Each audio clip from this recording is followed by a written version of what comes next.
नमस्कार दोस्तों। प्रस्तुत है शरत चंद्र चट्टोपाध्याय द्वारा लिखा गया उपन्यास देवदास भाग 3। पिछले भाग में हमने सुना था कि पार्वती की शादी हो जाती है। आगे की कहानी कुछ इस प्रकार है। देवदास वह रात उसने कलकत्ता के ईडन गार्डन की एक बेंच पर बैठकर बिताई। यह बात नहीं है कि उसे बहुत अधिक मानसिक कष्ट हो रहा था या यातना से उसका हृदय फटा जा रहा था। न जाने कैसी एक शिथिल उदासीनता धीरे धीरे उसके हृदय में जमा हो रही थी। अगर नींद में ही लकवा मार जाए तो फिर नींद टूटने पर जिस तरह उस अंग को खोजने की कोशिश पर आदमी का अधिकार नहीं रहता और चकित विस्मित मन जल्दी से यह तय नहीं कर पाता कि जन्म से उसका साथ निभाने वाला और सदा का विश्वस्त साथी टटोले जाने पर क्यों उत्तर नहीं देता, और उसके बाद धीरे धीरे यह समझ में आता है कि वह अंग अब हमारा नहीं रह गया है। ठीक उसी तरह देवदास भी समझता जा रहा था कि मेरे संसार को अकस्मात लकवा मार गया है और अब उससे सदा के लिए मेरा संबंध विच्छेद हो गया है। अब उस पर मिथ्या क्रोध और मान करना शोभा न देगा। पुराने अधिकार की बात सोचना भी भूल होगी। उस समय सूर्योदय हो रहा था। देवदास उठकर खड़ा हो गया और सोचने लगा कि कहाँ जाऊं। अचानक उसे अपना कलकत्ता वाला बासा याद आ गया। वहाँ चुन्नी लाल है। वह उधर ही को चलने लगा। रास्ते में उसने 2 बार धक्का खाया। ठोकर खाकर उसने अपनी उंगली लहलुहान कर ली। लड़खड़ाकर एक आदमी के ऊपर गिर रहा था, जिसने शराबी समझकर उसे धकेल दिया। इस तरह घूमता घूमता दिन के अंत में भटकता हुआ वह अपने बासे के दरवाजे पर आ पहुंचा। उस समय चुन्नी लाल सज धज कर बाहर घूमने के लिए निकल रहा था। देवदास को देखकर बोला, अरे क्या देवदास है? देवदास चुपचाप देखता रहा। कब आए? तुम्हारा मुंह सूखा हुआ है, स्नान भोजन आदि कुछ नहीं हुआ है। अरे यह क्या? देवदास रास्ते पर ही बैठा जा रहा था। चुन्नीलाल हाथ पकड़कर अंदर ले गया। अपने पलंग पर बैठाकर उसने शांत करके पूछा, देवदास आखिर बात क्या है? कल घर से आया हूँ। कल तो फिर दिन भर कहाँ रहे और रात भर कहाँ रहे? ईडन गार्डन में।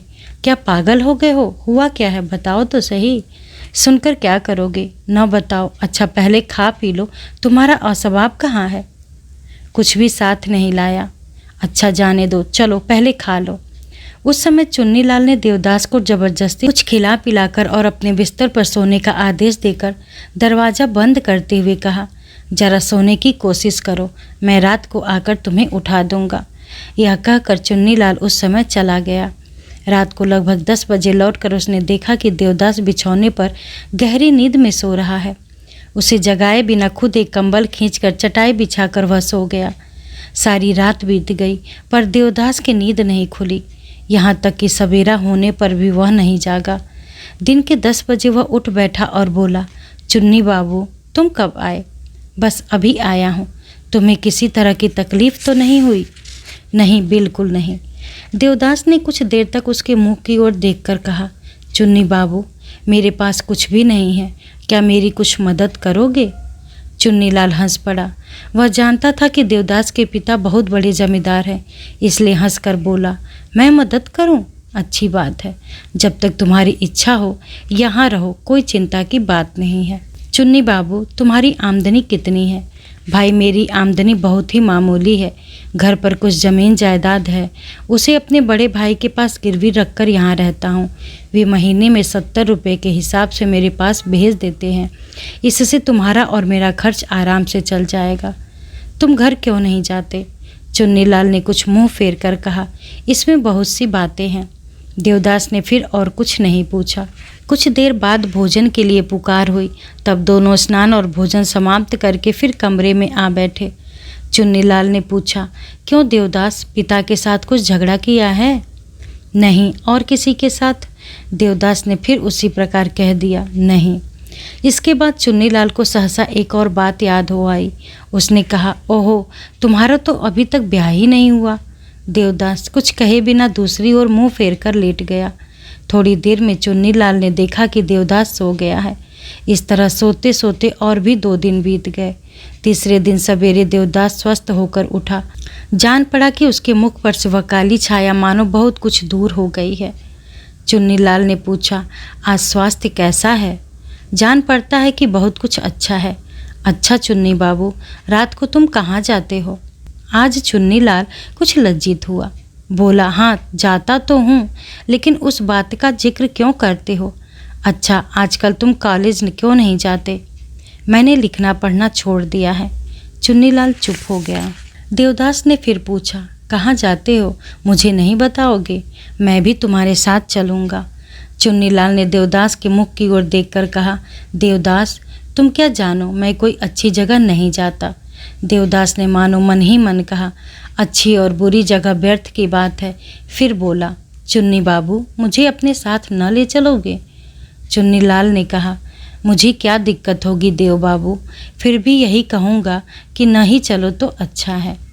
नहीं, मैं ज़रूर चलूँगा, अगर अच्छा न लगेगा तो फिर न जाऊँगा, लेकिन तुम तो सुख की आशा से रोज़ ही उधर को मुँह किए रहते हो।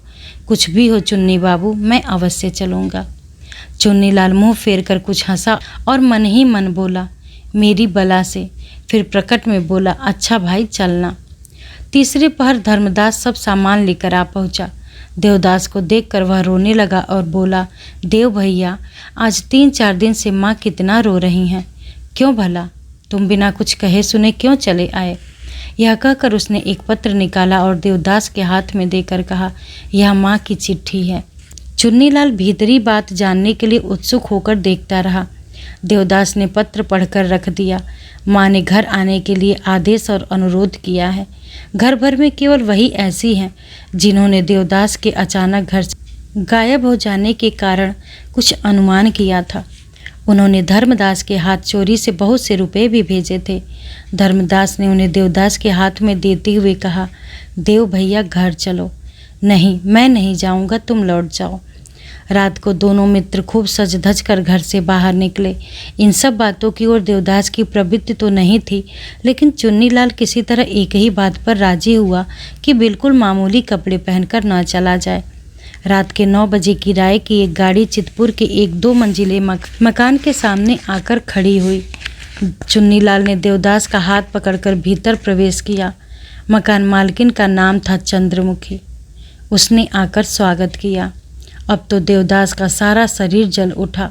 वह खुद नहीं जानता था कि इधर कई दिनों से वह बिल्कुल अज्ञात रूप से नारी शरीर की छाया से भी विमुख हो रहा था। चंद्रमुखी को देखते ही उसके हृदय के अंदर छिपी हुई प्रबल घृणा दावाग्नि की तरफ भड़क उठी।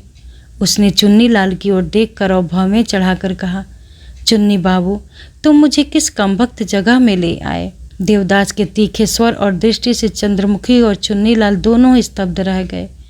दूसरे ही क्षण चुन्नीलाल ने अपने आप को संभालते हुए देवदास का एक हाथ पकड़कर कोमल स्वर से कहा, चलो चलो अंदर चलकर बैठे।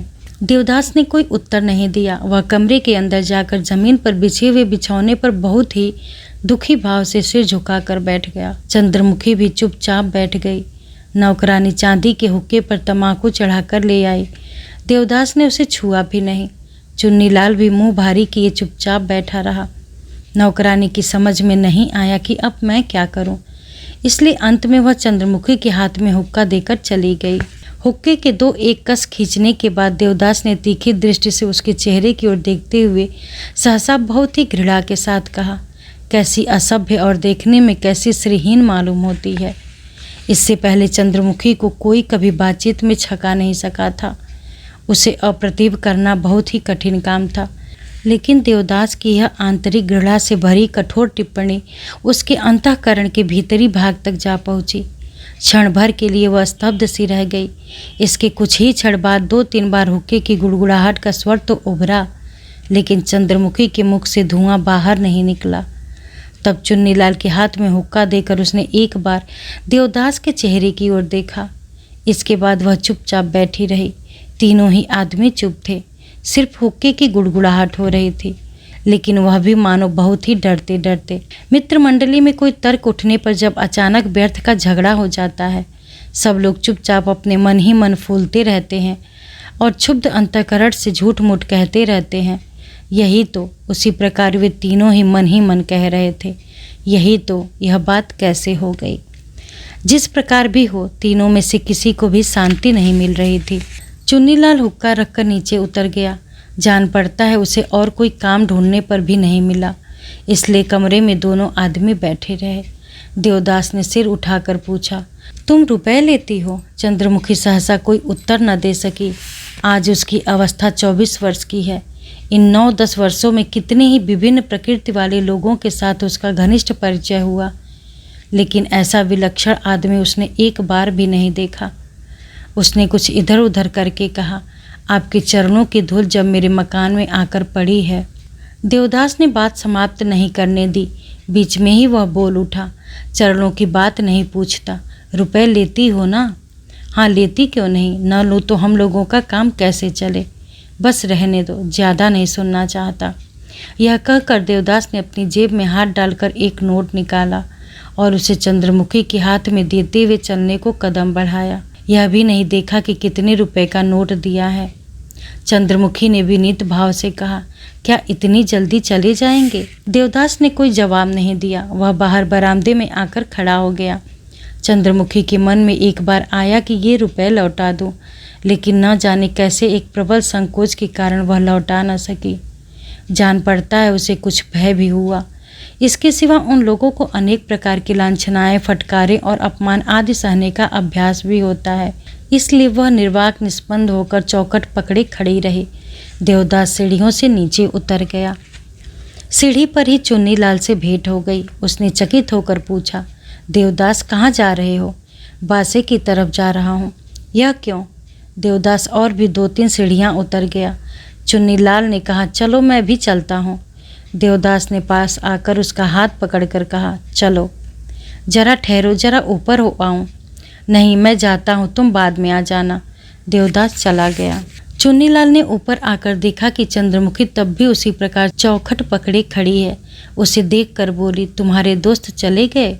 चंद्रमुखी ने अपने हाथ का नोट दिखाकर कहा, यह देखो, लेकिन अगर ठीक समझते हो तो लेते जाओ, अपने दोस्त को लौटा देना। चुन्नीलाल ने कहा, वह अपनी इच्छा से दे गया है, मैं वापस क्यों ले जाऊं? इतनी देर बाद चंद्रमुखी कुछ हंस सकी, लेकिन उस हंसी में भी आनंद नहीं था। वह बोली, अपनी इच्छा से नहीं, बल्कि हम लोग रुपए लेते हैं, इससे नाराज होकर दे गए हैं। क्यों चुन्नी बाबू, क्या यह आदमी पागल है? नहीं, बिल्कुल नहीं, लेकिन ऐसा मालूम होता है कि आज कई दिन से उसका मिजाज ठीक नहीं है। कुछ जानते हो क्यों मिजाज ठिकाने नहीं है? नहीं जानता, शायद घर पर कुछ लड़ाई झगड़ा हुआ है। तो यहाँ लाए क्यों? मैं तो नहीं लाना चाहता था, वह खुद ही ज़बरदस्ती आया था। इस बार चंद्रमुखी को सचमुच ही बहुत आश्चर्य हुआ। पूछा, खुद ही ज़बरदस्ती आए थे, सब कुछ जानबूझकर? चुन्नीलाल ने कुछ सोच कर कहा, और नहीं तो क्या, सब कुछ तो जानता है, मैं कोई धोखा देकर थोड़े ही लाया था।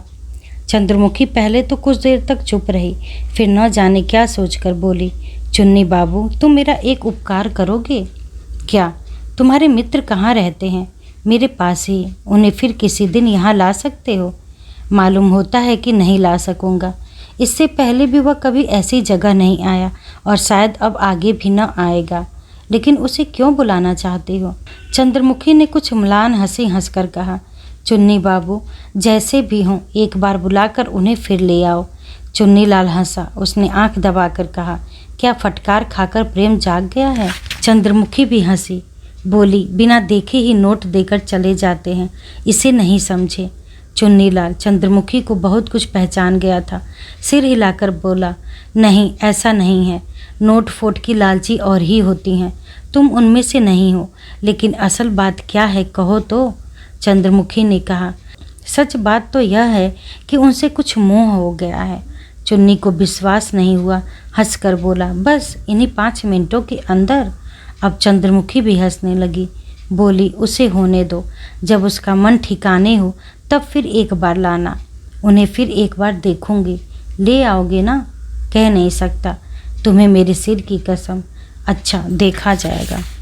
पार्वती ने आकर देखा कि उसके स्वामी का मकान बहुत बड़ा है, लेकिन वह नए साहबी फैशन का नहीं है, पुराने ढंग का है। मर्दाना महल, जनाना महल, पूजा का दालान, नाट्य मंदिर, अतिथिशाला, कचहरी, तोशखाना और बहुत से दास तथा दासियां हैं। पार्वती अवाक रह गई। उसने सुना था कि स्वामी बहुत बड़े आदमी हैं, जमींदार हैं, लेकिन इतना नहीं समझा था। अभाव केवल आदमियों का है। नज़दीकी रिश्तेदार के नाम पर कोई भी नहीं है। इतना बड़ा जनाना महल है, लेकिन आदमियों से खाली है। पार्वती अभी ब्याह कर आई हुई लड़की थी, फिर भी एकदम से गृहिणी बन गई। उसका स्वागत करके घर के अंदर लाने के लिए एक बूढ़ी बुआ थी।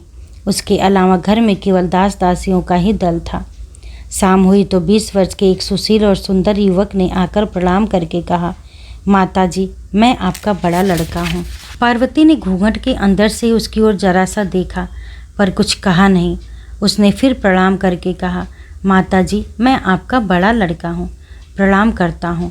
इस बार पार्वती ने अपना घूंघट मस्तक तक पीछे हटाकर कोमल स्वर में कहा, आओ बेटा, बैठो। लड़के का नाम था महेंद्र। वह कुछ देर तक अवाक होकर पार्वती के चेहरे की ओर देखता रहा। इसके बाद पास ही बैठ गया और विनीत स्वर में कहने लगा, आज 2 बरस हुए हम अपनी माँ को खो बैठे हैं। इन 2 बरसों से दुख और कष्ट में ही हम लोगों के दिन बीते हैं। माँ, आज तुम आ गई, आशीर्वाद दो जिससे अब हम लोग सुख से रहें। पार्वती ने बहुत ही सहज स्वर में बातें की, कारण एकदम गृहिणी बन जाने पर बहुत सी बातें जानने और कहने की आवश्यकता होती है। लेकिन संभव है कि यह कहानी बहुत से लोगों को कुछ अस्वाभाविक जान पड़े, पर जिन लोगों ने पार्वती को कुछ ज़्यादा अच्छी तरह पहचाना है, वे देखेंगे कि अवस्था के इन अलग अलग परिवर्तनों ने पार्वती को उसकी उम्र की अपेक्षा बहुत कुछ परिपक्व बना दिया है। इसके अलावा बेकार की लज्जा, शर्म या जड़ता, संकोच उसमें कभी था ही नहीं। उसने पूछा, क्यों बेटा, मेरे और सब लड़के लड़कियां कहाँ हैं? महेंद्र ने हंसकर कहा, बताता हूँ, तुम्हारी बड़ी लड़की और मेरी छोटी बहन अपनी ससुराल में है। मैंने चिट्ठी लिखी थी, लेकिन यशोदा किसी तरह न आ सकी। पार्वती ने दुखी होकर पूछा, आ नहीं सकी या जानबूझकर ही नहीं आई है? महेंद्र ने कुछ लज्जित होकर कहा, माँ, यह ठीक नहीं मालूम। महेंद्र की बात और मुख के भाव से पार्वती ने समझ लिया कि यशोदा कुछ नाराज है, इसलिए नहीं आई। फिर पूछा, और मेरा छोटा लड़का? महेंद्र ने उत्तर दिया, वह जल्दी ही आएगा, कलकत्ता में है, परीक्षा होते ही आ जाएगा। भुवन चौधरी अपनी जमींदारी का कामकाज खुद ही देखते हैं। इसके अलावा खुद ही रोज अपने हाथों से शालिग्राम शिला की पूजा करना, व्रत, नियम, उपवास करना और मंदिर और अतिथिशाला के साधु सन्यासियों की सेवा करना, इन्हीं सब तरह तरह के कामों में सवेरे से रात के 10-11 बजे तक का उनका सारा समय बीत जाता था। नया विवाह होने पर भी उनमें किसी प्रकार का नवीन आमोद या आह्लाद प्रकट नहीं हुआ। रात को किसी दिन वे अंदर आते थे और किसी दिन नहीं आ पाते थे। आने पर भी वे बहुत ही मामूली बातचीत करते थे। बहुत हुआ तो पलंग पर लेट जाते थे और गांव तकिया खींचकर आंखें बंद करके कहते, तुम ही घर की मालकिन हो, खुद ही सब कुछ देख सुनकर समझ बूझकर गृहस्थी चलाना। पार्वती सिर हिलाकर कहती, अच्छा। भुवन बाबू कहते, और देखो, ये सब लड़के लड़कियां तुम्हारे ही हैं।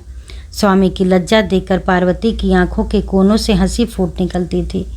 वे फिर हंसकर कहते, और देखो, यह महेंद्र तुम्हारा बड़ा लड़का है, अभी हाल में उसने BA पास किया है। ऐसा अच्छा लड़का है, इतना विनम्र है, तनिक यत्न और आत्मीयता से।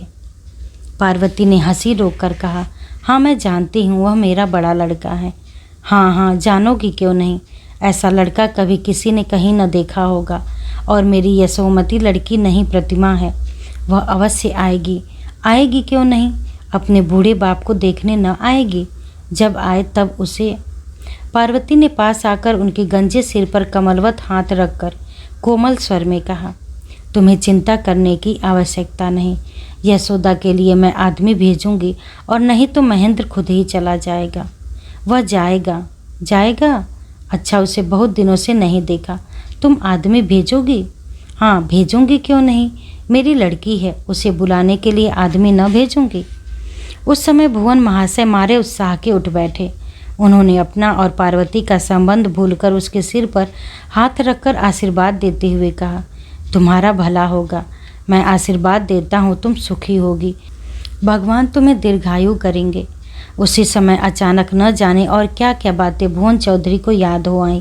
फिर पलंग पर लेटकर आंखें बंद करके मन ही मन कहा, बड़ी लड़की एक ही लड़की थी, वह इसे बहुत चाहती थी। उस समय उनकी खिचड़ी मूँछों के पास से होकर आंसू की एक बूंद तकिए पर आ पड़ी। पार्वती ने उसे पोंछ दिया। भुवन बहुत धीरे से बोले, आहा, वे सभी आएंगे। एक बार फिर सारा घर बार चमक उठेगा, खूब रौनक होगी। पहले कैसे बढ़िया गृहस्थी थी, लड़के थे, लड़की थी, घरवाली थी, खूब हो हल्ला मचा रहता था, मानो रोज ही दुर्गोत्सव रहता था। इसके बाद एक दिन सब हवा हो गया। लड़के कलकत्ता चले गए, यशोदा को उसके ससुर आकर ले गए, फिर अंधकार शमशान। उसी समय फिर उनके आंसू बहने शुरू हो गए। पार्वती कातर होकर आंसू पोंछते हुए बोली, महेंद्र का ब्याह क्यों नहीं कर दिया? भुवन बोले, आहा, वह मेरे लिए बहुत ही सुख का दिन होता। मैंने वही तो सोचा था, लेकिन उसके मन की बात कौन जाने। उसने जिद भी वैसी की, किसी तरह भी ब्याह नहीं किया। तभी तो वृद्धावस्था में, जब सारा घर बार भाएं भाएं करता था, भाग्यहीन घर की तरह मलिन हो रहा था, मानो लक्ष्मी छोड़कर चली गई हो।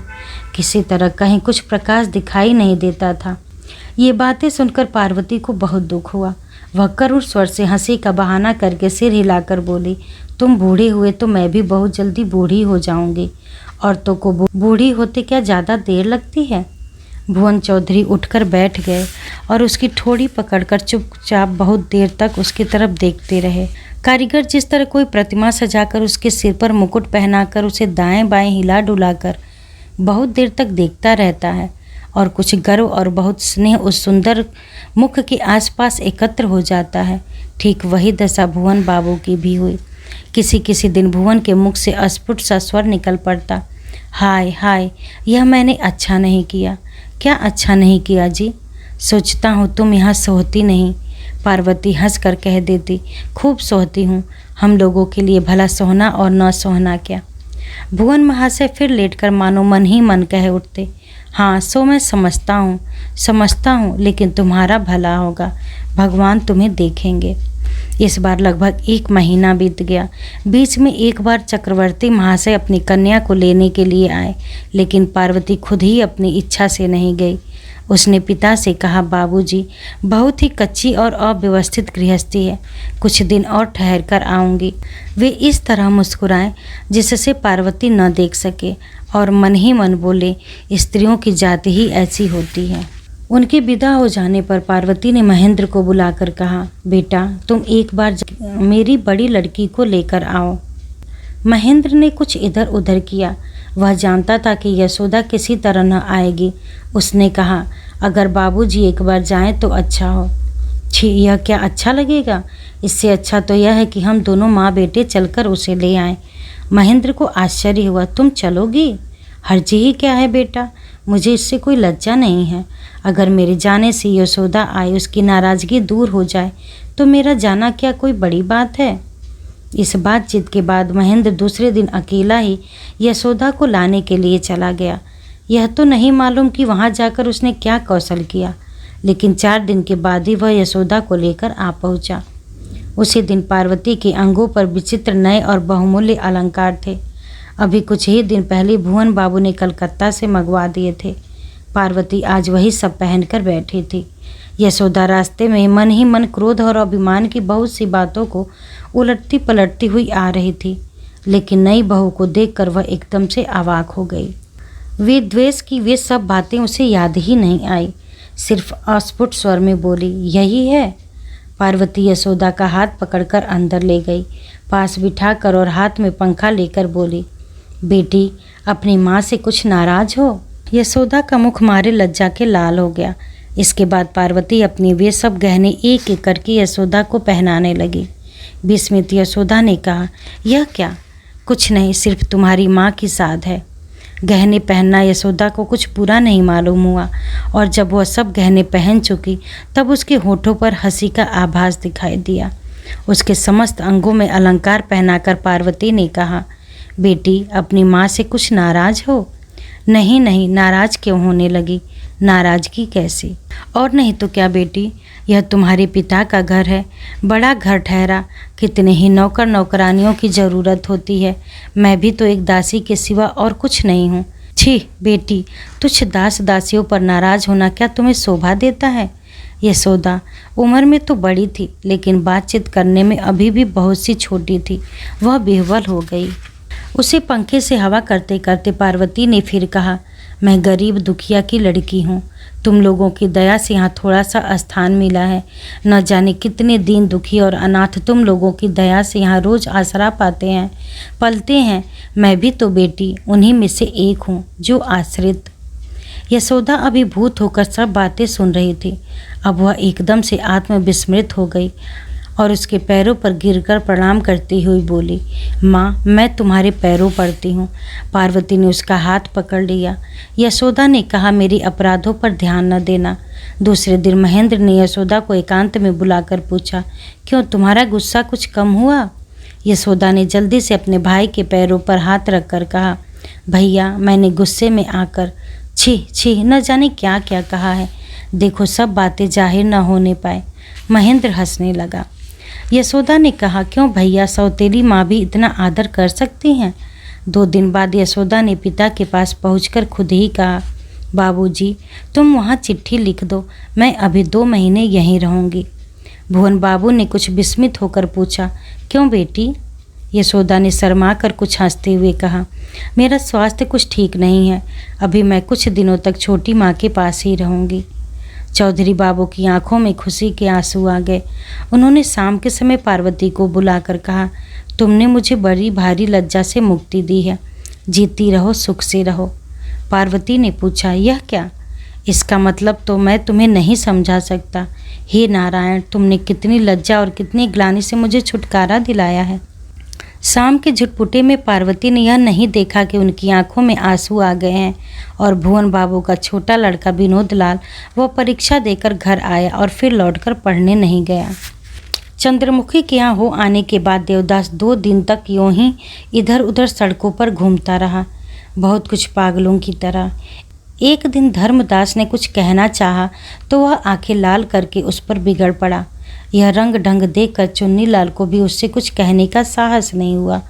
धर्मदास ने रोकर कहा, चुन्नी बाबू, इनकी हालत ऐसी क्यों हो गई है?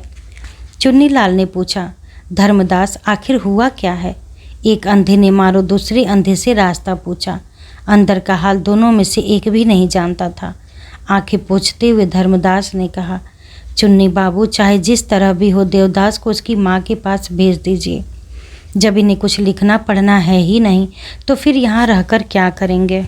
बात बिल्कुल ठीक थी। चुन्नी लाल सोचने लगे। 4-5 दिन बाद एक रोज चुन्नी बाबू ठीक उसी तरह संध्या के समय बाहर जा रहे थे कि देवदास ने न जाने कहाँ से आकर उनका हाथ पकड़कर कहा, चुन्नी बाबू, वहीं जा रहे हो? चुन्नी लाल ने कुछ खिसिया कर कहा, हाँ, कहो तो न जाऊं। देवदास ने कहा, नहीं, मैं तुम्हें जाने के लिए मना नहीं करता, लेकिन एक बात बताओ, तुम वहाँ किस आशा से जाते हो? आशा और क्या है, यूं ही समय बिताने चला जाता हूँ। क्या वहाँ समय बीत जाता है? मैं भी तो इसी रोगी का मारा हूँ, मेरा समय भी नहीं बीतता, मैं भी समय बिताना चाहता हूँ। चुन्नीलाल कुछ देर तक उसके मुख की ओर देखता रहा, जैसे हृदय का भाव उसके मुख पर पढ़ने की चेष्टा कर रहा हो। इसके बाद बोला, देवदास, तुम्हें क्या हो गया है? खुलकर बता सकते हो? कुछ भी तो नहीं हुआ, बताओगे नहीं? नहीं चुन्नी बाबू, बताने लायक कोई बात ही नहीं है। चुन्नीलाल बहुत देर तक सिर नीचा किए रहने के बाद बोला, देवदास, एक बात मानोगे? क्या? तुम्हें एक बार फिर वहाँ चलना होगा। मैं जवान दे आया हूँ। उस दिन जहाँ गए थे वहीं ना? हाँ। छी, मुझे अच्छा नहीं लगता। मैं ऐसा इंतजाम कर दूंगा कि तुम्हें अच्छा लगे। देवदास ने कुछ देर तक चुप रहकर अंत में कहा, अच्छा, चलो चले। देवदास को अवनत की एक सीढ़ी नीचे उतारकर चुन्नीलाल न जाने कहाँ खिसक गया। अकेला देवदास चंद्रमुखी के कमरे में फर्श पर बैठा हुआ शराब पी रहा है। पास ही बैठी हुई चंद्रमुखी उदास होकर उसे देखकर डरते हुए बोल उठी, देवदास, अब और मत पियो। देवदास ने शराब का गिलास जमीन पर रखकर भौवें टेढ़ी करके पूछा, क्यों? अभी कुछ ही दिनों से शराब पीने लगे हो, इतनी अधिक बर्दाश्त न कर सकोगे। बर्दाश्त करने के लिए शराब नहीं पीता, सिर्फ इसलिए पीता हूँ कि यहाँ रह सकूँ। यह बात चंद्रमुखी कई बार सुन चुकी है। अक्सर उसके जी में आया है कि दीवार पर सिर पटक कर रक्त की गंगा बहाकर मर जाऊं। देवदास से वह प्रेम करने लग गई थी। देवदास ने शराब का गिलास दूर फेंक दिया। सोफे की पाए में लगकर वह चूर चूर हो गया। फिर लेटकर और तकिए का सहारा लेकर उसने लड़खड़ाती हुई जबान से कहा, मुझ में उठकर जाने की ताकत नहीं है, इसलिए यहाँ बैठा रहता हूँ। अच्छे बुरे का होश नहीं रह जाता, इसलिए तुम्हारे मुंह की ओर देखकर बातें करता हूँ। तो भी मैं बिल्कुल बेहोश नहीं होता, तो भी कुछ होश रहता है, इसलिए तुम्हें छू नहीं सकता। बहुत घृणा होती है चंद्रमुखी। चंद्रमुखी ने अपनी आंखें पोंछकर धीरे धीरे कहा, देवदास, यहाँ ऐसे बहुत से लोग आते हैं जो कभी शराब छूते भी नहीं। देवदास आंखें फाड़कर उठ बैठा। उसने लड़खड़ाते हुए इधर उधर हाथ फेंक कर कहा, छूते तक नहीं? अगर बंदूक होती तो मैं भी उन्हें गोली मार देता। चंद्रमुखी, वे लोग तो मुझसे भी बड़े पापी हैं। कुछ देर तक चुप रहकर वह फिर न जाने क्या सोचने लगा। इसके बाद उसने फिर कहा, अगर मैंने कभी शराब पीना छोड़ा, हालांकि मैं छोड़ूंगा नहीं, तो फिर मैं यहाँ कभी नहीं आऊँगा। मेरे लिए तो उपाय है, लेकिन उन लोगों की क्या दशा होगी। कुछ देर तक ठहर कर उसने आगे कहा, मैंने बहुत ही दुखी होकर शराब पीना शुरू किया है। हे मेरी विपत्ति और दुख के साथी, मैं तुझे नहीं छोड़ सकता। देवदास तकिए पर अपना मुंह रगड़ने लगा। चंद्रमुखी ने जल्दी से पास आकर उसका मुंह पकड़कर ऊपर उठाया। देवदास ने भौवें तानकर कहा, छी, मुझे छुओ मत, अब भी मुझे होश है। चंद्रमुखी, तुम नहीं जानती, सिर्फ मैं ही जानता हूँ कि मैं तुम लोगों से घृणा करता हूँ, सदा घृणा करता रहूँगा। फिर भी आऊँगा, फिर भी बैठूँगा, फिर भी बातें करूँगा, नहीं तो इसके सिवा और कोई उपाय जो नहीं है। यह क्या तुम लोग समझोगी? हा हा हा, लोग पाप अंधेरे में करते हैं और मैं यहाँ मतवाला हूँ। संसार में ऐसा उपयुक्त स्थान कौन सा है? और तुम सब?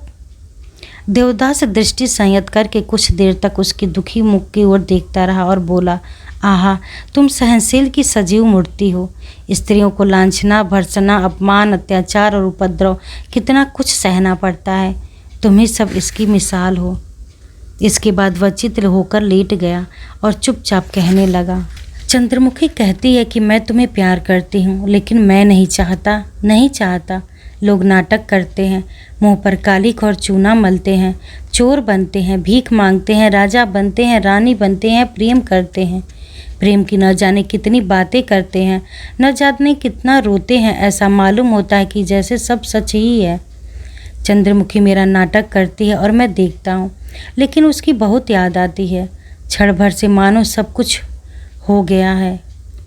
वह कहाँ चली गई और मैं किस रास्ते पर चल पड़ा। अब जीवन भर चलने वाला विराट अभिनय शुरू हुआ है। एक भारी शराबी और यह एक अच्छा होने दो, यही होने दो। बुरा क्या है? आशा नहीं, भरोसा नहीं, सुख भी नहीं और साध भी नहीं। वाह, बहुत अच्छा। इसके बाद देवदास करवट बदलकर न जाने क्या बड़बड़ाने लगा। चंद्रमुखी उसका कुछ भी मतलब न समझ सकी। थोड़ी देर में देवदास सो गया। उस समय चंद्रमुखी पास आकर बैठ गई। उसने आंचल भिगोकर देवदास का मुंह पोंछ दिया और भीगा हुआ तकिया बदल दिया। फिर एक पंखा लेकर कुछ देर तक उसे झलती रही और बहुत देर तक सिर नीचा किए बैठी रही। उस समय रात का लगभग 1 बज गया था। वह दिया बुझाकर और दरवाज़ा बंद करके दूसरे कमरे में चली गई। दोनों भाई द्विजदास और देवदास और गांव के बहुत से लोग जमींदार नारायण मुखर्जी का अंतिम संस्कार करके लौट आए। द्विजदास खूब चिल्ला कर रो रहा है। उसकी दशा पागलों की सी हो गई है। मोहल्ले के 10-5 आदमी मिलकर भी उसे पकड़े नहीं रख सकते। देवदास शांत भाव से एक खंभे के पास बैठा हुआ है। न तो उसके मुख से एक शब्द ही निकलता है और न उसकी आंखों से एक बूंद आंसू। न तो उसे कोई पकड़ता है और न सांत्वना देने का ही प्रयत्न करता है। मधुसूदन घोष एक बार उसके पास जाकर कहने लगे, हाँ भैया, तकदीर के आगे। देवदास ने द्विजदास की ओर उंगली दिखाकर कहा, यह सब आपको वहाँ कहना है। घोष महाशय अप्रतिभ होकर बोले, हाँ, उन्हें तो बहुत शौक। और फिर ऐसी ही बातें कहते कहते वे वहाँ से खिसक गए। फिर कोई और पास नहीं आया।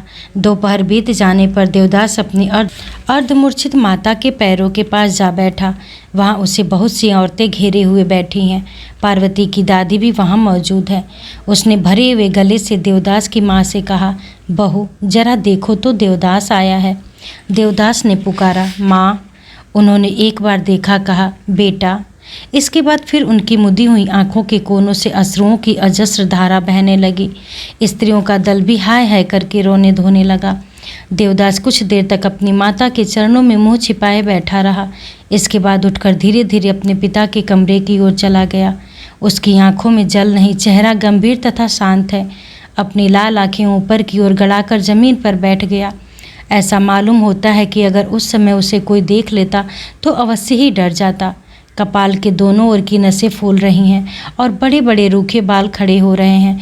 तपाए हुए सोने के सेवड़ पर मानो कालिख पुत गई है।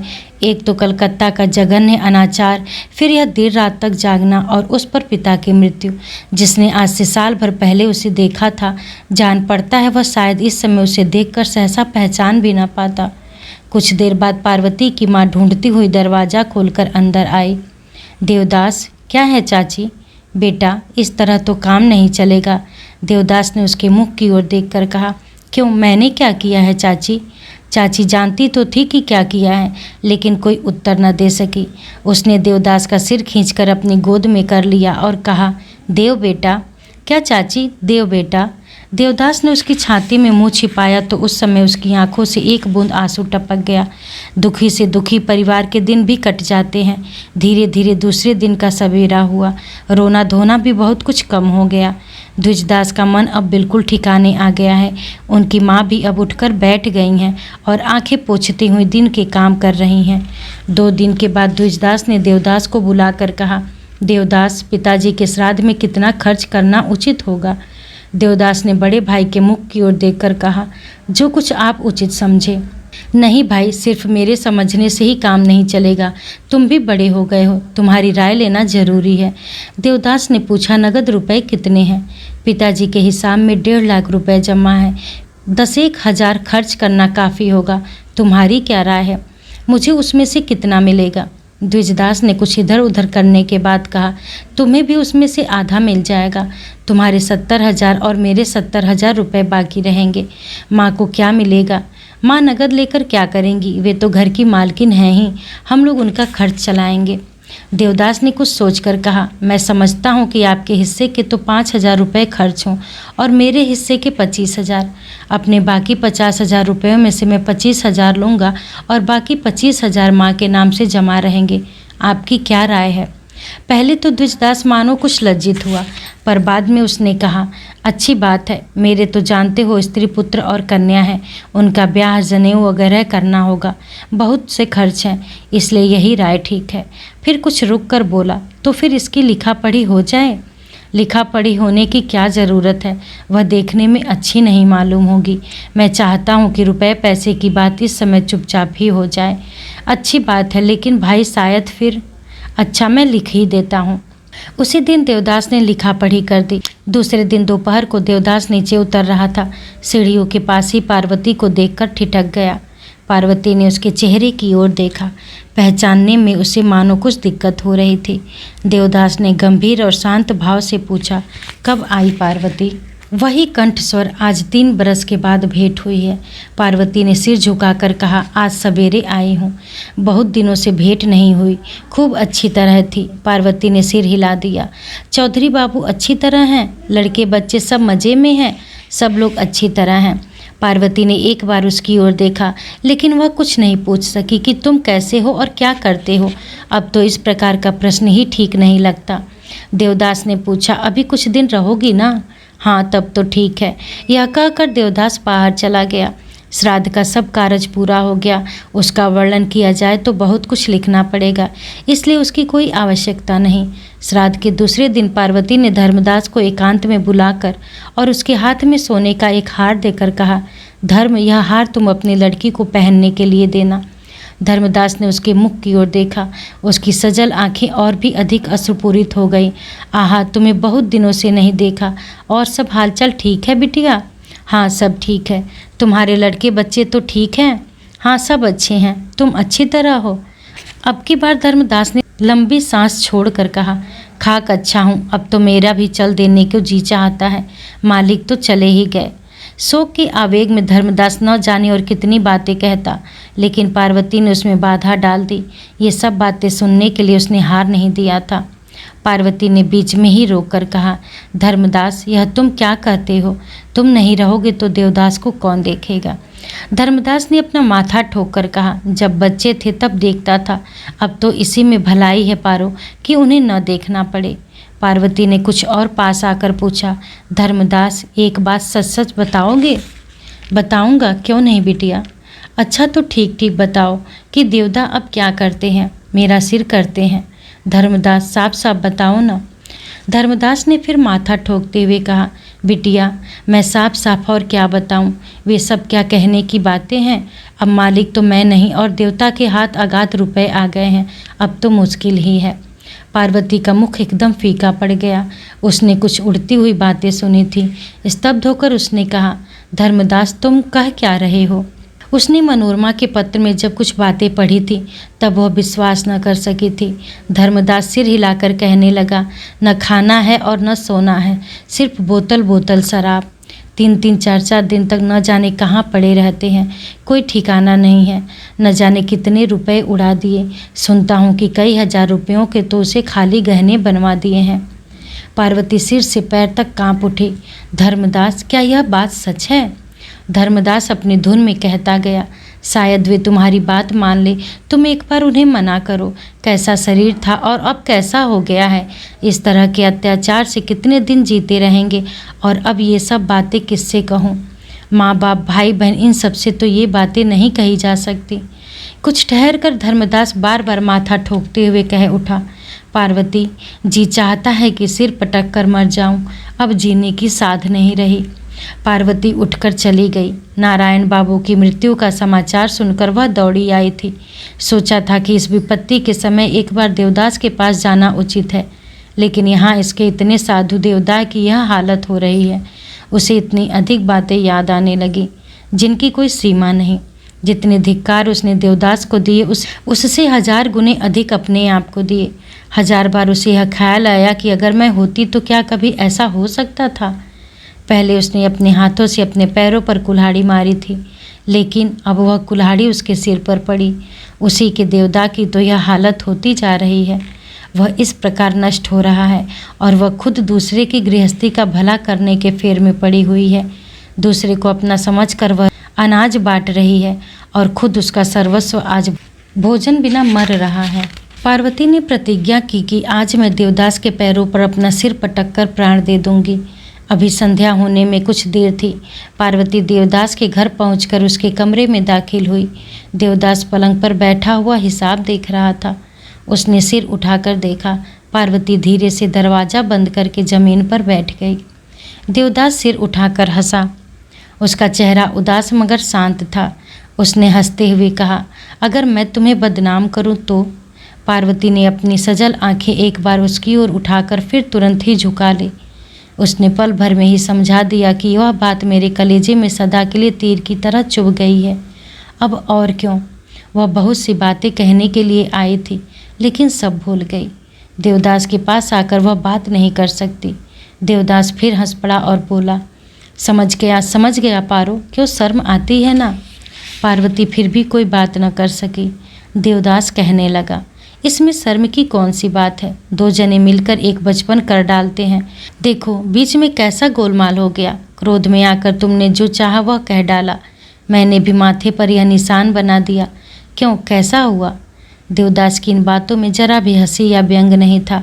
उसने प्रसन्न होकर हंसते हंसते अतीत के दुख की कहानी कह सुनाई थी। लेकिन पार्वती की छाती फटने लगी। उसने मुंह में कपड़ा देकर और सांस रोककर मन ही मन कहा, देवदा यह निशान ही मेरे लिए सांत्वना है, यही मेरा संबल है। तुम मुझसे स्नेह करते थे, इसलिए तुमने हम लोगों के बचपन का इतिहास ललाट पर लिख दिया है। यह मेरे लिए शर्म नहीं, कलंक नहीं, बल्कि गौरव की चीज़ है। पारो अपने मुंह पर से आंचल हटाए बिना ही पार्वती ने कहा, क्या तुम पर मुझे बहुत गुस्सा आता है? अब देवदास का कंठ स्वर विकृत होने लगा। उसने कहा, बाबूजी नहीं रहे, यह मेरे लिए कितनी अधिक दुख का दिन है। लेकिन अगर तुम होती तो फिर क्या चिंता थी? बड़ी बहू को तुम जानती ही हो, दादा का स्वभाव भी कुछ छिपा नहीं है। भला बताओ इस समय मैं माँ को लेकर क्या करूं? फिर भी क्या होगा कुछ समझ में नहीं आता।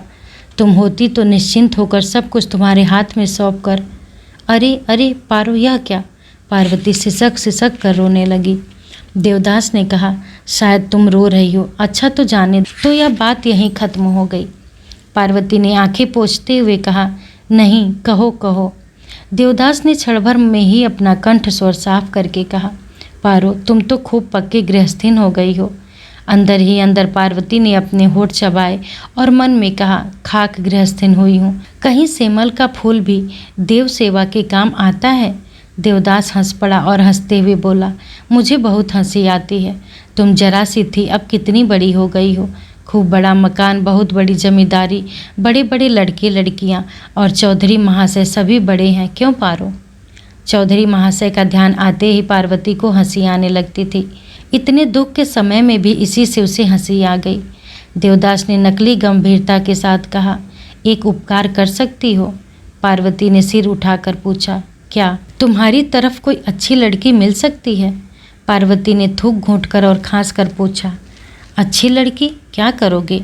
मिल जाए तो ब्याह कर लूं। जी चाहता है कि एक बार गृहस्थ बन जाऊं। पार्वती ने बड़े बुजुर्गों की तरह पूछा, खूब सुंदरी चाहिए ना? हाँ, तुम्हारी तरह, और खूब भली मानस हो? नहीं, बहुत भली मानस की ज़रूरत नहीं, बल्कि दुष्ट हो, तुम्हारी ही तरह, जो मेरे साथ झगड़ा कर सके। पार्वती ने मन ही मन कहा, नहीं देवदा, यह तो किसी से न हो सकेगा, क्योंकि उसे मेरे जैसा प्यार कर सकना चाहिए। फिर ऊपर से कहा, मैं जलमोही मेरे जैसी न जाने कितनी हजार तुम्हारे पैरों में आकर अपने आप को धन्य समझेंगी। देवदास ने मजाक करते हुए हंसकर कहा, हजार क्या करूँगा, मुझे तो एक ही चाहिए, बोलो। मजाक छोड़ो देवदास, सच बताओ, क्या तुम सचमुच ब्याह करना चाहते हो? कहा तो देवदास ने सिर्फ यही बात खुलकर नहीं कही कि तुम्हें छोड़कर इस जीवन में और किसी स्त्री की ओर मेरा झुकाव नहीं होगा। देवदा, एक बात कहूँ? क्या? पार्वती ने अपने आप को संभालते हुए कहा, तुमने शराब पीना क्यों सीखा? देवदास हंस पड़ा, बोला, क्या किसी चीज़ का खाना पीना भी सीखना होता है? यह नहीं, तुमने उसकी आदत क्यों डाली? किसने कहा? यह धर्मदास ने? चाहे कोई कहे, क्या यह सच है? देवदास ने बात छिपाई नहीं, कहा, हाँ, बहुत कुछ ठीक है। पार्वती कुछ देर तक स्तब्ध होकर बैठी रही, फिर बोली, और उसे कितने हजार के गहने बनवा दिए हैं? देवदास ने हंसकर कहा, अभी दिए नहीं हैं, सिर्फ बनवा कर रखे हैं। तुम लोगी? पार्वती ने हाथ बढ़ाकर कहा, लाओ दो। यह देखो, मेरे शरीर पर एक भी गहना नहीं है। चौधरी महाशय ने नहीं दिए तुम्हें? दिए थे, लेकिन मैंने वे सब उनकी बड़ी लड़की को दे दिए। तुम्हें शायद उनकी ज़रूरत नहीं है। पार्वती ने सिर हिलाकर मुंह नीचा कर लिया। अब की बार सचमुच ही देवदास की आंखों में पानी भर आया। अपने मन में उसने समझ लिया कि किसी मामूली दुख में स्त्रियां अपना गहना उतारकर किसी को नहीं देती।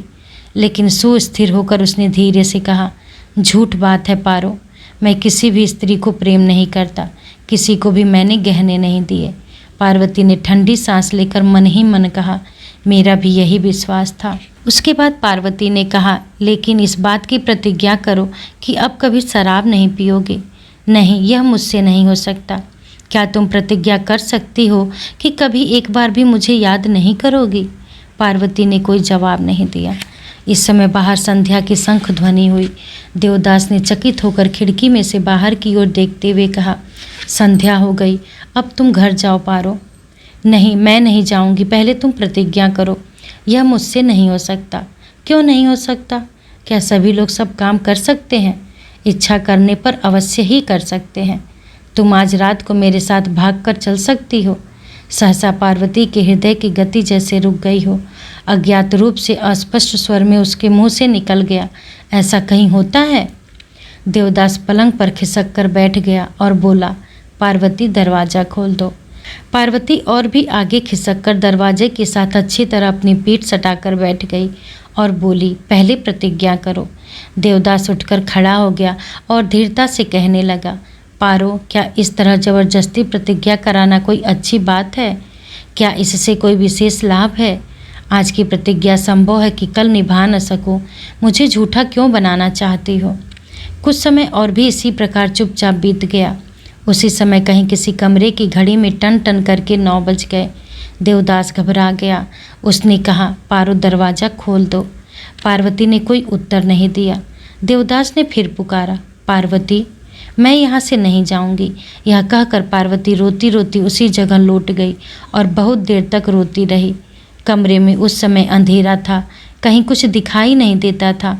देवदास ने सिर्फ अनुमान किया कि पार्वती जमीन पर पड़ी हुई रो रही है। उसने धीरे से पुकारा, पारो। पार्वती ने रोते हुए उत्तर दिया, देवदा, मुझे बहुत कष्ट हो रहा है। देवदास उसके पास आ गया। उसकी आंखें भी गीली थीं, लेकिन स्वर विकृत नहीं हुआ था। उसने कहा, क्या मैं यह बात नहीं जानता? देवदा, मैं मरी जा रही हूँ। मैं तुम्हारी सेवा नहीं कर सकी। मेरी जन्म भर की साध। अंधकार में अपनी आंखें पोंछते हुए देवदास ने कहा, उसका भी तो समय है। अच्छा, तुम तो मेरे यहाँ चलो, यहाँ तुम्हें देखने वाला कोई नहीं है। तुम्हारे घर चलूँगा तो मेरी खूब सेवा करोगी। यही तो मेरी बचपन की साध है। स्वर्ग की देवता, मेरी यह साध पूरी कर दो। इसके बाद अगर मैं मर जाऊं तो उसका कोई दुख नहीं। अब देवदास की आंखों से भी आंसुओं की धारा बहने लगी। पार्वती ने फिर कहा, देवदा, मेरे घर चलो। देवदास ने आंखें पोंछकर कहा, अच्छा, आऊँगा। मुझे छूकर और मेरी शपथ खाकर कहो कि आओगे।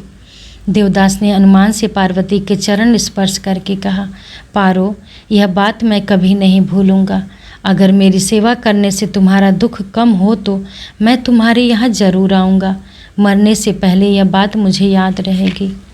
पिता की मृत्यु के बाद लगातार 6 महीने तक घर रहने के कारण देवदास बहुत ही घबरा गया। न सुख था और न शांति, बिल्कुल एक ही तरह का जीवन। इस पर लगातार पार्वती की चिंता। आजकल सभी कामों और सभी बातों में देवदास को पार्वती की ही याद आती। ऊपर से भाई द्विजदास और भौजाई ने देवदास का कष्ट और अधिक बढ़ा दिया। घर की मालकिन की हालत भी देवदास जैसी ही है। स्वामी की मृत्यु के साथ ही उनके भी सब सुखों का अंत हो चुका है। पराधीन भाव से अब इस घर में रहना उनके लिए असह्य हो गया है। इधर कुछ दिनों से वे काशी में जाकर रहने का संकल्प कर रही हैं। केवल देवदास का विवाह किए बिना नहीं जा सकती।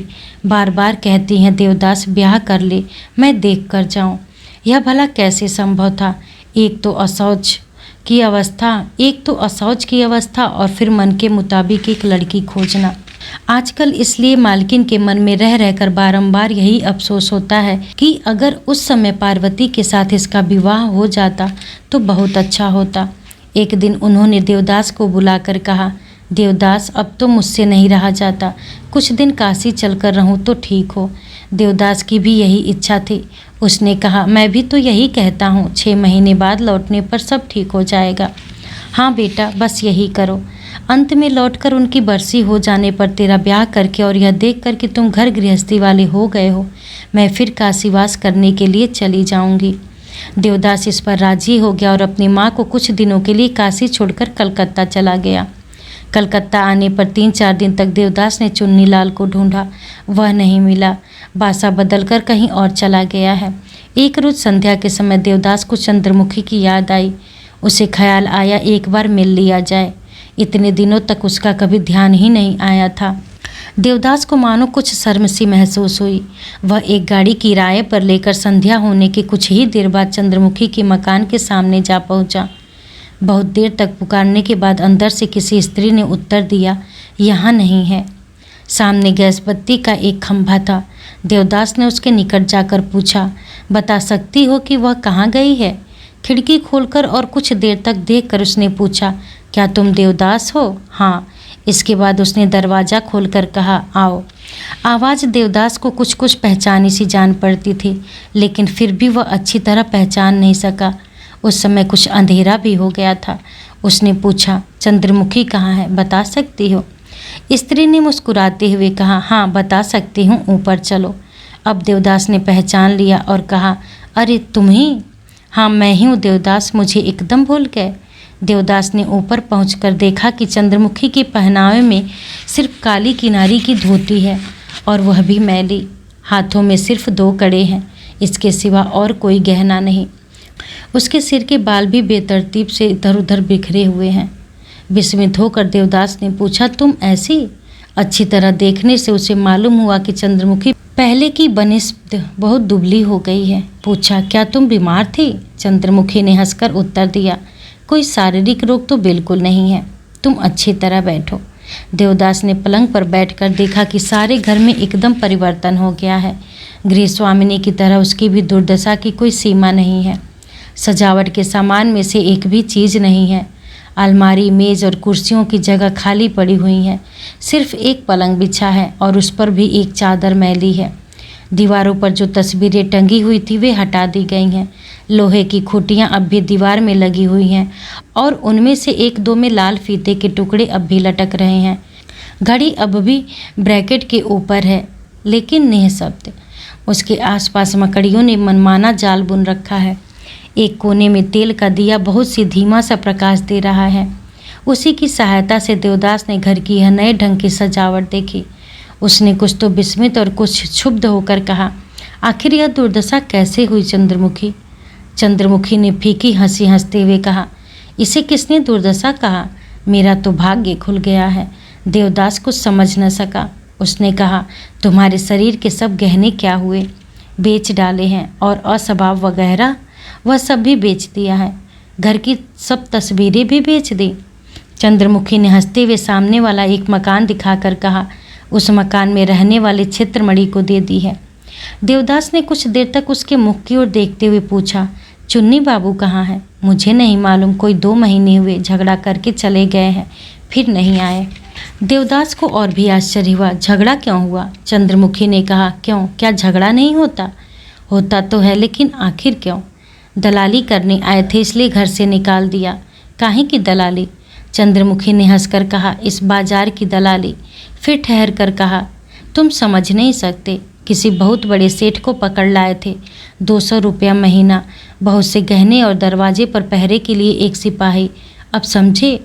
देवदास ने समझकर हंसते हुए कहा, लेकिन कहाँ, वह सब कुछ भी तो नहीं दिखाई देता है। हो तब तो देखो, मैंने उन लोगों को धत्ता बताकर निकाल दिया था। उन लोगों का अपराध? उनका कोई खास ऐसा अपराध तो नहीं था, लेकिन मुझे वह सब अच्छा नहीं लगा। देवदास ने बहुत देर तक कुछ सोचने के बाद कहा, तब से अब तक फिर कोई आया नहीं? नहीं, तब से क्यों, बल्कि जिस दिन से तुम यहाँ से गए हो उसके दूसरे ही दिन से यहाँ कोई नहीं आया। बस चुन्नी बीच बीच में आ बैठते थे, लेकिन इधर 2 महीने से उनका आना भी बंद है। देवदास बिस्तर पर लेट गया। अनमनेपन से बहुत देर तक चुप रहने के बाद धीरे से बोला, चंद्रमुखी, तो फिर तुमने दुकानदारी सब उठा दी? हाँ, दिवालिया हो गई हूँ। देवदास ने उस बात का कोई उत्तर न देकर कहा, लेकिन तुम खाओगी क्या? अभी तो बताया तुम्हें कि जो कुछ गहने वगैरह थे वे सब बेच दिए हैं। उसमें से अब कितना बचा है? अधिक नहीं, फिर भी 800-900 रुपये इस समय मेरे पास है। एक बनिए के पास रख दिए हैं, वह मुझे हर महीने 20 रुपये देता है। पहले तो 20 रुपये में तुम्हारा काम नहीं चलता था। हाँ, आजकल भी अच्छी तरह से नहीं चलता। 3 महीने का किराया बाकी है, इसलिए सोच रही हूँ कि हाथ के दोनों कड़े भी बेचकर और सारा देना पावना चुका कर और कहीं चली जाऊँ। कहाँ जाओगी? यह तो मैंने अभी तक तय नहीं किया। किसी सस्ती जगह में जाऊँगी, किसी ऐसे गांव देहात में जहाँ 20 रुपये महीने में सब काम चल जाए। इतने दिनों तक क्यों नहीं गई? अगर सचमुच तुम्हें और किसी बात की ज़रूरत नहीं है तो इतने दिनों तक व्यर्थ ही अपने सिर पर क्यों इतना कर्ज बढ़ाया? चंद्रमुखी सिर झुकाकर कुछ सोचने लगी।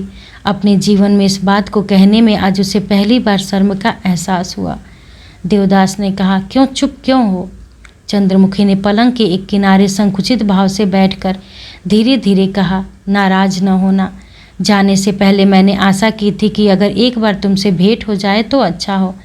सोचती थी कि शायद एक बार ज़रूर आओगे। आज तुम आ गए, इसलिए अब मैं कल ही यहाँ से चलने का बंदोबस्त करूँगी।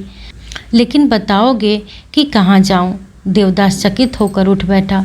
उसने कहा, सिर्फ मुझे देखने की आशा से अब तक रुकी हुई थी, लेकिन क्यों? सिर्फ एक ख्याल था मन में, तुम मुझसे घृणा करते थे, शायद इसलिए। उतनी घृणा और कभी किसी ने मुझसे नहीं की जितनी घृणा तुम मुझसे करते थे। ये तो मैं नहीं कह सकती कि आज तुम्हें वह बात याद होगी या नहीं, लेकिन मुझे खूब अच्छी तरह याद है कि जिस दिन तुम पहले यहाँ आए थे उसी दिन तुम पर मेरी दृष्टि पड़ी थी। यह मैं तुम्हारी ओर नहीं खींची। तुमसे पहले न जाने कितने लोग यहाँ आए गए, लेकिन मैंने उनमें से किसी के भी भीतर कभी तेज नहीं देखा, और तुमने आते ही मुझ पर आघात किया, एक अजीबो गरीब रूखा व्यवहार किया। तुम्हारे घृणा की मेरी ओर से मुंह फेर रहे और चलते समय तमाशे के तौर पर कुछ पैसे दे गए। वे सब बातें तुम्हें याद हैं? देवदास चुप रहा। चंद्रमुखी फिर कहने लगी, बस तभी से मैंने तुम पर नज़र रखी, लेकिन प्रेम करके नहीं, घृणा करके भी नहीं। जिस तरह कोई चीज़ दिखाई पड़ने पर वह खूब याद आती रहती है, ठीक उसी तरह तुम्हें भी मैं किसी तरह नहीं भूल सकी। जब तुम आते थे तब कुछ भी अच्छा नहीं लगता था। इसके बाद न जाने मत कैसे फिर गई। अपनी इन आँखों से मैं बहुत सी चीज़ों को एक और ही तरह से देखने लग गई। जो कुछ पहले मैं थी उससे अब बिल्कुल बदल गई, मानो अब मैं वह नहीं रह गई। इसके बाद तुमने शराब पीनी शुरू कर दी। शराब से मुझे बहुत घृणा है। कोई शराब से मतवाला होता तो उस पर बहुत क्रोध आता, लेकिन तुम्हें शराब पीकर मतवाला होने पर क्रोध न आता, बल्कि बहुत दुख होता। यह कहकर चंद्रमुखी ने देवदास के पैरों पर हाथ रखकर छलछलाई हुई आंखों से कहा, मैं बहुत ही नीच हूँ, मेरे अपराधों पर ध्यान न देना। तुम न जाने कितनी बातें कहते थे, कितनी घृणा से मुझे अपने पास से हटा देते थे, लेकिन फिर भी मैं तुम्हारे उतने ही पास पहुँचना चाहती थी। अंत में जब तुम सो जाते थे, लेकिन उन सब बातों को जाने दो, नहीं तो शायद फिर नाराज हो जाओगे। देवदास ने कोई उत्तर नहीं दिया। यह नए ढंग की बातचीत उसे कुछ कष्ट पहुंचा रही थी। चंद्रमुखी ने छिपाकर अपनी आंखें पोंछी और आगे कहा, एक दिन तुमने कहा कि हम लोग कितना सहन करती हैं, लांछना, अपमान, जघन्य अत्याचार, उपद्रव आदि। उसी दिन से मुझे बहुत अभिमान हो गया है। तब से मैंने सब कुछ बंद कर दिया है। देवदास उठकर बैठ गया। उसने पूछा, लेकिन तुम्हारे दिन किस तरह बीतेंगे? चंद्रमुखी ने कहा, यह तो मैं पहले ही बता चुकी हूँ। मान लो कि वह तुम्हें धोखा दे और तुम्हारे रुपए सब। चंद्रमुखी डरी नहीं। उसने शांत और सहज भाव से कहा, यह कोई आश्चर्य की बात नहीं है। मैंने वह भी सोच लिया है, जब मुसीबत आएगी तब तुमसे कुछ भिक्षा मांग लूँगी। देवदास ने कुछ सोचकर कहा, अच्छा मांग लेना। अब और कहीं जाने का बंदोबस्त करो। बस कल ही करूँगी। दोनों कड़े बेचकर एक बार उस बनिए से भेंट करूँगी। देवदास ने जेब से 100 रुपये की 5 नोट निकालकर तकिए के नीचे रख दिए और कहा, तुम कड़े मत बेचो, हाँ उस बनिए से ज़रूर मिलो, लेकिन तुम जाओगी कहाँ? किसी तीर्थ स्थान में? नहीं देवदास, तीर्थ और धर्म में मेरी उतनी अधिक आस्था और श्रद्धा नहीं है। मैं कलकत्ता से बहुत ज़्यादा दूर नहीं जाऊंगी, पास ही किसी गांव में जाकर रहूंगी, किसी भद्र परिवार में नौकरानी बनूंगी। चंद्रमुखी की आंखों में फिर पानी आ गया। उसने आंखें पोंछते हुए कहा, नहीं, यह सब करने को मेरा जी नहीं चाहता। मैं स्वाधीन रूप से स्वच्छंद होकर रहूंगी। दुख भोगने क्यों जाऊंगी? शारीरिक कष्ट कभी सहा नहीं, अब भी नहीं सह सकूंगी। अधिक खींचातानी करने से शायद यह शरीर छिन्न भिन्न हो जाए। देवदास फीकी हंसी हंसा, बोला, लेकिन शहर के पास रहने से संभव है कि फिर प्रलोभन में पड़ जाओ। मनुष्य के मन का कोई भरोसा नहीं। अब चंद्रमुखी का मुख खिल उठा। वह हंसकर बोली, यह बात सत्य है, मनुष्य के मन का कोई भरोसा नहीं, लेकिन मैं अब प्रलोभनों में नहीं पड़ूंगी। मैं यह भी मानती हूँ कि स्त्रियों को बहुत अधिक लोभ होता है, लेकिन लोभ की जो चीज़ें हैं उनका जब मैंने जानबूझकर और अपनी इच्छा से ही त्याग कर दिया है, तो फिर अब मुझे कोई डर नहीं है। अगर मैं सहसा वे सारी चीज़ें छड़ी का वेश में छोड़ देती तो संभव है कि सावधान रहने की ज़रूरत होती, लेकिन इतने दिनों में एक दिन भी तो मुझे पछतावा नहीं हुआ। मैं तो सुख से हूँ। देवदास ने फिर भी सिर हिलाकर कहा, स्त्रियों का मन चंचल और बहुत ही अविश्वसनीय होता है। उस समय चंद्रमुखी देवदास के बहुत ही पास बैठी और हाथ पकड़कर बोली, देवदास। देवदास केवल उसके मुंह की ओर देखता रहा। अब यह नहीं कह सका कि मुझे मत छुओ।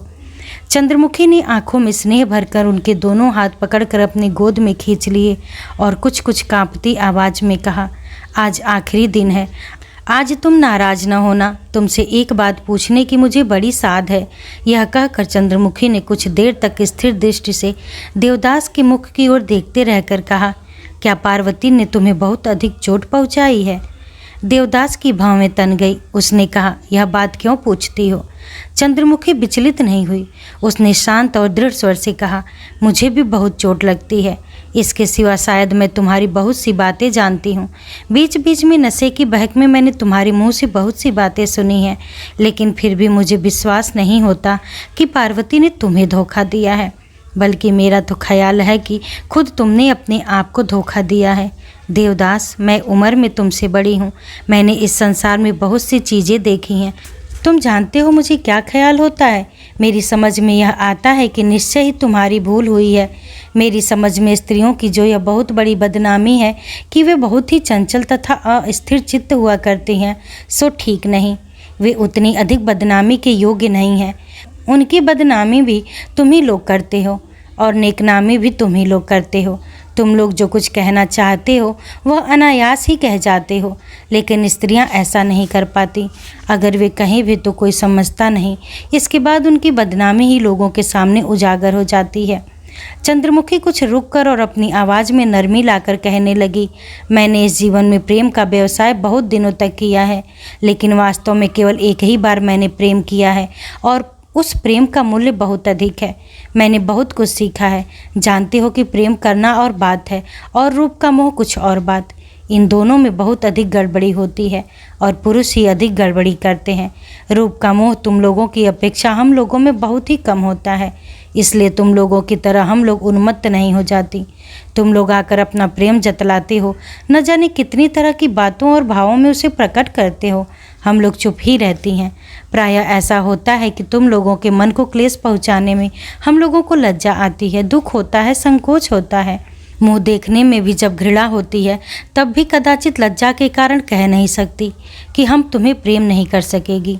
इसके बाद एक प्रणय का अभिनय आरंभ होता है।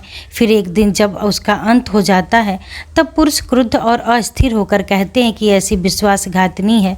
बस सब वही बात सुनते हैं और उसी पर विश्वास कर लेते हैं। हम लोग उस समय भी चुप ही रहती हैं। मन में जाने कितना दुख होता है, लेकिन उसे कौन जानता है। देवदास ने कोई बात नहीं कही।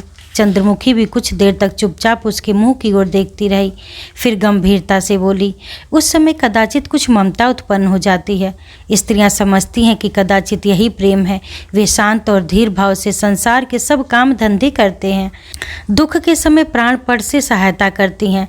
उस समय तुम लोग उनकी कितनी नेकनामी करते हो, बात बात में उन्हें कितना धन्य कहते हो, लेकिन संभवतः उस समय भी उन्हें प्रेम का अक्षर ज्ञान तक नहीं होता।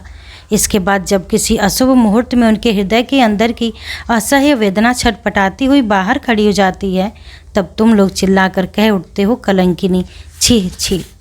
देवदास ने चंद्रमुखी के मुख को दोनों हाथों से दबाते हुए कहा, चंद्रमुखी, यह क्या? चंद्रमुखी ने धीरे से हाथों को हटाते हुए कहा, डरो मत देवदास, मैं तुम्हारी पार्वती की बात नहीं कर रही हूँ। यह कहकर वह चुप हो गई।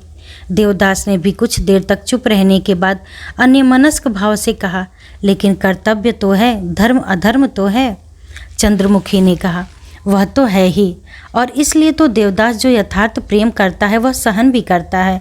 जिसे मालूम हो जाता है कि भीतर से सिर्फ प्रेम करने से ही कितना सुख होता है, कितनी तृप्ति होती है, वह व्यर्थ ही अपनी गृहस्थी में दुख और अशांति नहीं लाना चाहता। लेकिन देवदास, मैं क्या कह रही थी? मैं निश्चित रूप से जानती हूँ कि पार्वती ने तुम्हें तनिक भी धोखा नहीं दिया।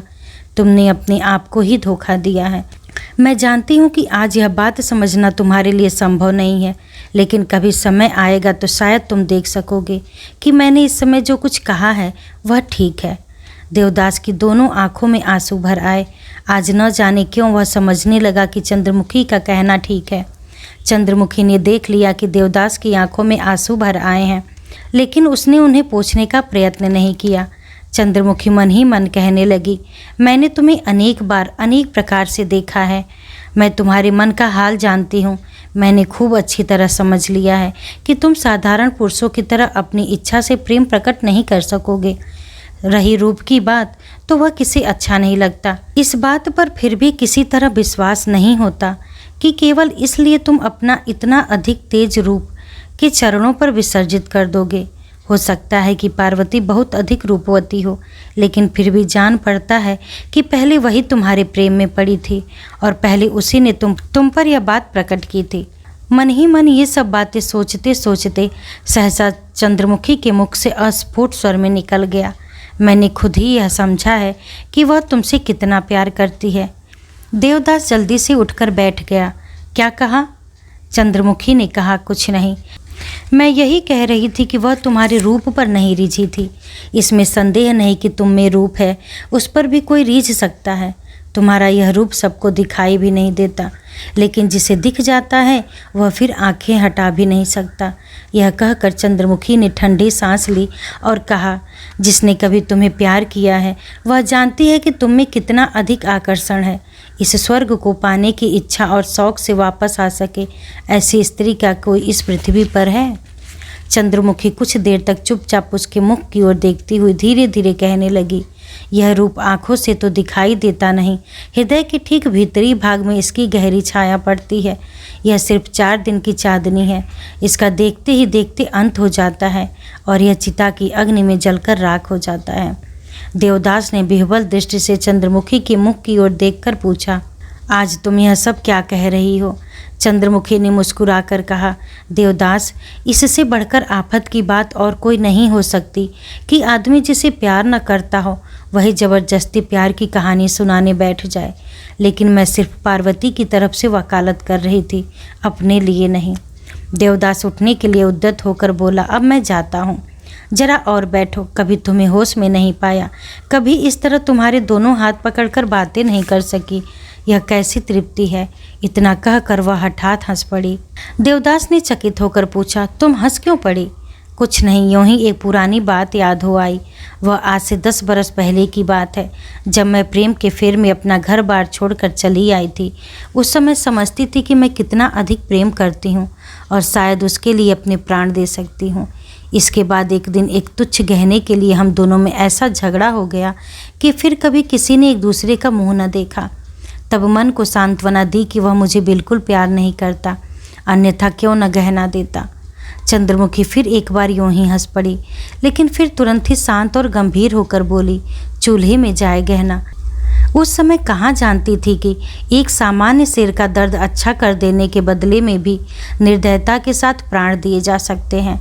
उस समय न सीता और दमयंती की व्यथा समझती और न मैं जगाई मधाई की कथा पर ही विश्वास करती थी। अच्छा देवदास, इस जगत में सभी कुछ संभव है ना? देवदास कुछ भी न कह सका। हतबुद्धि की तरह कुछ देर तक एकटक देखता रहा और बोला, अब मैं जाता हूँ। डर क्या है, जरा बैठो, मैं तुम्हें और भुलाकर नहीं रखना चाहती।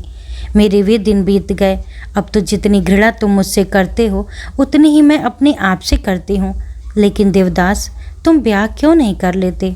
इतनी देर में मानो देवदास ने सांस ली। उसने कुछ हंसकर कहा, उचित तो जान पड़ता है, लेकिन प्रवृत्ति नहीं होती। प्रवृत्ति न होने पर भी ब्याह कर डालो, बाल बच्चों का मुख देखने से बहुत कुछ शांति पाओगे। इसके सिवा मेरे लिए भी एक रास्ता निकल आएगा, तुम्हारे घर में दासी की तरह रहकर दिन बिता सकूंगी। देवदास ने सिर झुकाकर कहा, अच्छा, उस समय मैं तुम्हें बुलवा भेजूंगा। चंद्रमुखी मानो उसकी वह हंसी देख ही नहीं सकी और बोली, जी चाहता है कि तुमसे एक बात और भी पूछूं। क्या? तुमने इतनी देर तक मेरे साथ बातें क्यों की? क्यों, इसमें कोई दोष है? यह तो मैं नहीं जानती, लेकिन यह नई बात जरूर है। इससे पहले जब तक तुम शराब पीकर नशे में चूर नहीं हो जाते थे, तब तक कभी मेरा मुंह नहीं देखते थे।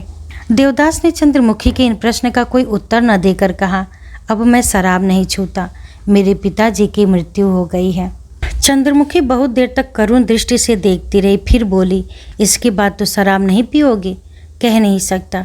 चंद्रमुखी ने उसके दोनों हाथ और भी अपनी तरफ खींचकर अश्रु प्रेरित स्वर में कहा, अगर हो सके तो हमेशा के लिए छोड़ दो। देखो, असमय में ऐसे सुंदर प्राण नष्ट न करो। देवदास सहसा उठकर खड़ा हो गया और बोला, मैं जाता हूँ, तुम जहाँ जाओ वहाँ से खबर भेजना, और अगर कभी ज़रूरत हो तो मुझसे संकोच मत करना। चंद्रमुखी ने प्रणाम करके उसके चरणों की धूल मस्तक पर लगाई और कहा, आशीर्वाद दो कि मैं सुखी रहूँ। एक भिक्षा और मांगती हूँ, ईश्वर न करे अगर कभी दासी की आवश्यकता हो तो स्मरण करना। अच्छा, कहकर देवदास चला गया।